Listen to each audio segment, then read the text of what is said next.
जी नमस्कार, आप देख रहे हैं न्यूज़ 24 नवतपुर और मैं परमिंदर शर्मा। मैं अभी उपस्थित हूँ देवरिया में और देवरिया में बता दूं कि किस लिए उपस्थित हुआ हूँ कि पूरे बिहार में पंचायत लेवल स्तर पे पैक्स चुनाव का घोषणा हुआ है, जिसका 11 तारीख से 11 नवंबर से नॉमिनेशन होना है।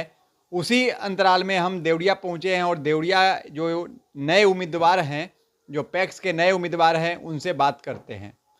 देखिए, हम पैक्स का जो चुनाव लड़ रहे हैं, मेरे तरफ से मुद्दा है कि किसानों के तरफ जो भी सरकारी लाभ मिलता है वो आम मतदाता के पास नहीं पहुंचता है। हाँ, नहीं पहुंचता है। जो किसान हैं, मजदूर हैं, उनके पास नहीं पहुंचता है। जैसे धान का रेट है, सरकारी रेट हो गया 2140 रुपये, लेकिन किसानों को 2140 रुपये का रेट का भुगतान नहीं होता है। उसमें से 100 रुपया 50 रुपये की कटौती होती है, जो कि किसानों के वो पैसा काटा जा रहा है। किसानों के लिए जो सरकार से बोड़ा मिलता है, पुलदारी मिलता है, ट्रैक्टर भाड़ा मिलता है, वो नहीं मिलता है।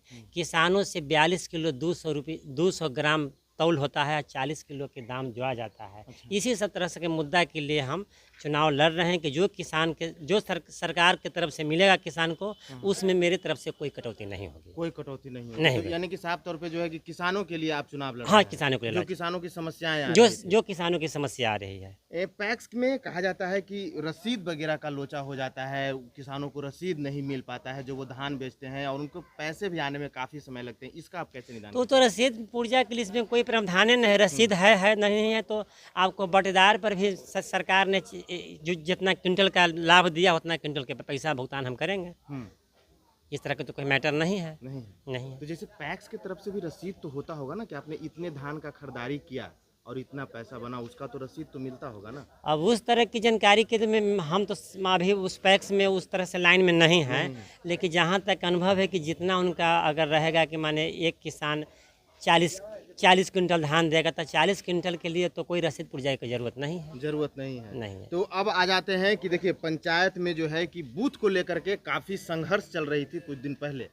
क्यों संघर्ष हो रहा था? संघर्ष चल रही है कि यहाँ के जैसे देवरिया मुख्यालय है, देवरिया मुख्यालय में मतदान केंद्र 2009 में हुआ था। उसके बाद 14 में वो मुख्यालय वहाँ में न होके वो अपना बड़की बाग मुख्यालय में पैक्स गोदाम में बना लिए, इसलिए कि बड़की बाग गोदाम नहीं बनना था। गोदाम कोई भी मुख्यालय में बनता है, लेकिन अपने पैक्स बनने के दबदबा में वो अपने गांव में बना लिए हैं। तो ठीक है, लेकिन हम उनसे यही कहना चाहते हैं या बूथ के लिए कि मुख्यालय में बूथ हो, जो कि नज़दीकी में जैसे देवरिया है, हसनपुरा है, खैनिया है, चकिया है, भुजा टोला है, राजा चक है, अकौना है, इन लोगों की भीड़ यहाँ मतदान हो जाएगा। बाकी जो करवा है, शिवचक, मिर्चक, अनौली, इन लोगों के लिए वहाँ सुविधा छोड़ दिया जाए, जो कि सही मतदाता वहाँ पहुँचकर अपना मतदान करें।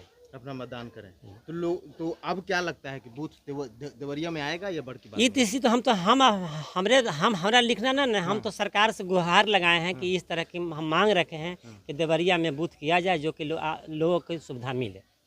चाचा, क्या लगता है पैक्स का चुनाव आने वाला है और इसमें जो है कि बूथ जो है कि बड़की बाग और देवरिया को लेकर के संघर्ष चल रहा है, कहाँ बनना चाहिए बूथ? बनना चाहिए तो नज़दीक में बनना चाहिए। पंचायत देवरिया है तो देवरिया में बनना चाहिए। अगल बगल यहाँ जगह मिले तो यहाँ बनना चाहिए, ताकि लोगों की सुविधा हो जाए, महिलाएं को भी सुविधा हो जाए, बूढ़ी बुजुर्ग को भी जी हाँ सुविधा हो जाए। तो क्या लगता है बूथ वहाँ चला जाएगा या यहाँ आएगा? यहाँ जी सुविधा है तो यहाँ बनने की चाहिए, यहाँ बनना चाहिए आम लोगों के लिए। और भी लोग हैं, इन लोगों से भी जान लेते हैं। क्या लगता है बूथ कहाँ पे होना चाहिए? देवरिया होना चाहिए। देवरिया होना चाहिए। क्यों लोग कह रहे हैं कि क्यों? देवरिया में 2009 में जो है कि स्याही डाल दिए थे। 2014 में हुआ था ना इलेक्शन। तो मेरे पिताजी जा रहे थे फैक्स के वोट देने के लिए। अच्छा। बड़की बाग। तो उसने नया धोती, नया कुर्ता, नया जूता पहन लिए।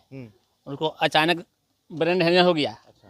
दूर के चलते ठंडी का मौसम था, नहीं जा पाया, खत्म हो गया, वोट बर्बाद हो गया। हमको यहीं 4 वोट था। तो इसीलिए जो है कि आप लोग अपने देवरिया में क्या लगता है भाई, युवा हो? देखिए, कहने का मतलब है कि देवरिया में हर चीज़ का चुनाव होता है तो देवरिया में ही बूथ बनता है, और फैक्स का भी है तो फैक्स का भी देवरिया में ही हो। इससे ज़्यादा और कहीं हम लोग का सुविधा नहीं है।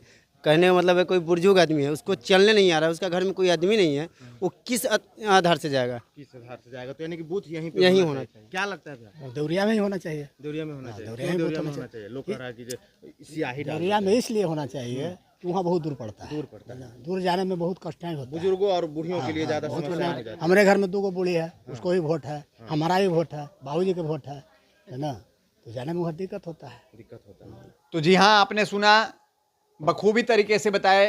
जो नए उम्मीदवार हैं उन्होंने बखूबी तौर तरीके से बताया कि पैक्स में क्या धांधली होता है और किसानों के साथ क्या समस्या होता है, जिन्होंने खुद अपने मुख से बताया कि क्या समस्या के कारण इन्होंने, जो इनका पैक्स चुनाव में आने का मुख्य मकसद जो है वो इनका किसानों के हित के लिए मकसद है। जैसे इनका कहना है कि किसान का जो धान होता है वो सही रेट पे नहीं खरीदा जाता है, ये हो गया। दूसरी मकसद इनका है कि जो किसानों को पैसा काटा जाता है, जो 42 केजी अनाज धान लेते हैं और 40 केजी वेट का पैसा मिलता है, इसको लेकर इनका मकसद है कि पैक्स चुनाव में आए और हम अपने किसानों को समस्या को समाधान करें। जैसा फिर और भी आपने सुना कि यहाँ के बूथ जो है कहीं और जा रहा है, उसको लेकर भी उन्होंने बताया कि जो बूथ देवरिया से कहीं और जाता है तो यहाँ जो वोटर हैं, कुछ महिलाएं भी हैं, कुछ बुजुर्ग भी हैं,